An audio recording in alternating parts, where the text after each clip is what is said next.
தமிழக மீனவர்களாகட்டும் அல்லது பாண்டிச்சேரி மீனவர்கள் வருகை தந்தாலும் இலங்கை கடற்படை நிச்சயமாக கைது செய்யும். இலங்கை அரசும் அந்த கைது நடவடிக்கையை துரிதப்படுத்திக் கொண்டே இருக்கும். எனவே மீனவர்கள் ஒன்றை புரிந்து கொள்ள வேண்டும். இந்த தமிழக அரசு செய்கின்ற அரசியல் நடவடிக்கைகளில் தங்களை உட்படுத்திக் கொள்ளாமல் மீனவர்கள் சுயமாக யோசித்து இலங்கை கடற்பரப்புக்கு வருவதையும் அவர்கள் கைது செய்யப்படுவதையும் அவர்களாவே நிறுத்திக் கொள்வது உசந்தது என்று நாங்கள் நினைக்கின்றோம்.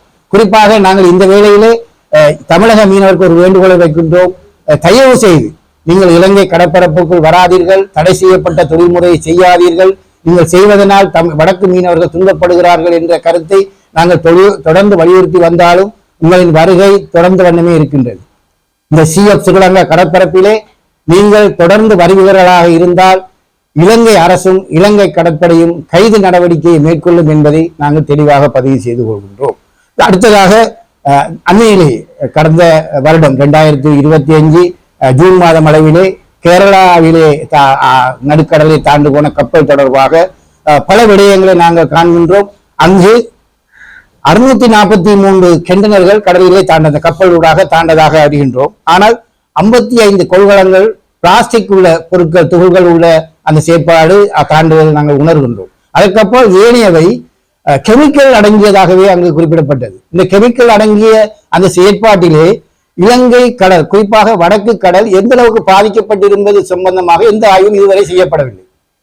குறிப்பாக தமிழ்நாடு தாண்டிய இந்திய எல்லைக்குள் அந்த கழிவுகள் கரையோரம் ஒதுங்குவதும் அந்த ஒதுங்கிய பொருட்களை அகற்றுவதற்கும் சில நபர்களை அல்லது சில மக்களை கொண்டு அரசு அதை அப்புறப்படுத்தும் செயற்பாட்டை நாங்கள் பார்க்கின்றோம். ஆனால் இதற்காக இலங்கை அரசு அந்த கேரளாவில் தாண்டு போன கப்பலுக்காக முதற்கட்டமான இழப்பீட்டை பெற்றிருக்கின்றது. அந்த இழப்பீடு கூட மீனவருக்கு சென்றடைய வேண்டிய இழப்பீடு இன்று வரைக்கும் அந்த மீனவர் தொடர்பாகவும் மீனவர் சார்ந்து செயற்படுகின்ற நிறுவனங்களோ இது சம்பந்தமாக யாருமே பேசாதிருக்கின்றார்கள்.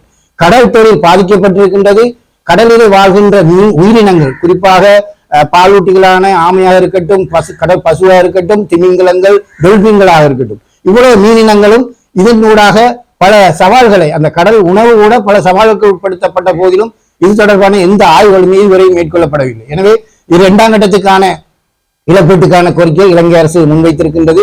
முதற்கட்டமான அந்த பெறப்பட்ட இழப்பீடு கூட மீனவர்களுக்கு ₹1 தானும் சென்றடையவில்லை. அதன் 2ஆம் கட்டத்துக்கும் அவர்கள் விண்ணப்பித்திருக்கின்றார்கள். நிச்சயமாக இதற்காக எமது வடபகுதி மீனவத்தை பிரதிநிதிப்படுத்துகின்ற அமைப்புகளும் மக்கள் பிரதிநிதிகளும் கொடுத்து மீனவர்களுக்கான இழப்பீட்டை பெற வேண்டும். அதற்கப்பால் இந்த கடலில் இருக்கின்ற வளங்களை பாதுகாப்பதற்கும் அந்த இருக்கின்ற கடலின் அந்த பாதிப்புகளை முகாமைத்துவம் செய்வதற்கும் உரிய நடவடிக்கைகளை மேற்கொள்ள வேண்டும். இதற்கப்பால் அண்மையிலேயே ஜனாதிபதி அவர்களின் வருகை அதனூடாக அவர் சொல்லி சென்ற செய்திகள் மீனவர்களுக்கான இழப்பீடுகள் மீனவர்களுக்கான நிவாரணங்கள் என்ற அவரின் கருத்து இன்று ஒரு பேசும் பொருளாக அல்லது கேலிக்கூத்தாக இருக்கின்றது. மீனவர்களுக்காக குறிப்பாக மன்னார் மாவட்டத்துக்கு தனியாக அவர் விஜயம் செய்து மீனவரின் வாழ்வாதாரத்துக்கான இழப்பீடு வழங்கப்பட வேண்டும் என்ற கருத்தை அவர் பதிவு செய்திருந்தார். இருந்த போதிலும் இன்று 1 மாதம் கடந்த நிலையில் அதற்கான இழப்பீடு இன்று வரை வழங்கப்படவில்லை. எமது வேண்டுகோளின் பேரில் வருகை தந்த பொதிகளில் சிலவற்றை ஓரிரு சங்கங்களுக்கு வழங்கியிருந்த போதிலும் மன்னார் பிரதேச செயலாளர் வழங்கியிருந்த போதிலும் ஏனையவை வருமா அல்லது வர வேண்டிய சூழல் இருக்கின்றதா அல்லது ஜனாதிபதி கூட இங்கு அரசியல் செய்துவிட்டு சென்றிருக்கின்றாரா என்ற பல கேள்விகளை இன்று அதை சிந்திக்க வைக்கின்றது. எனவே அந்த விண்ணப்பிக்கப்பட்ட மீனவர்களுக்கு இந்த மீனவர் நிவாரணம் வழங்கப்படும் அல்லது வழங்கப்படாது என்ற விடயத்தை இந்த மாவட்ட செயலகமும் பிரதேச செயலகமும் அதே போன்று ஜனாதிபதி அவரின் கருத்தை உள்வாங்கிய கடற்தொழில் திணைக்களம் எமக்கு உறுதி கூற வேண்டும்.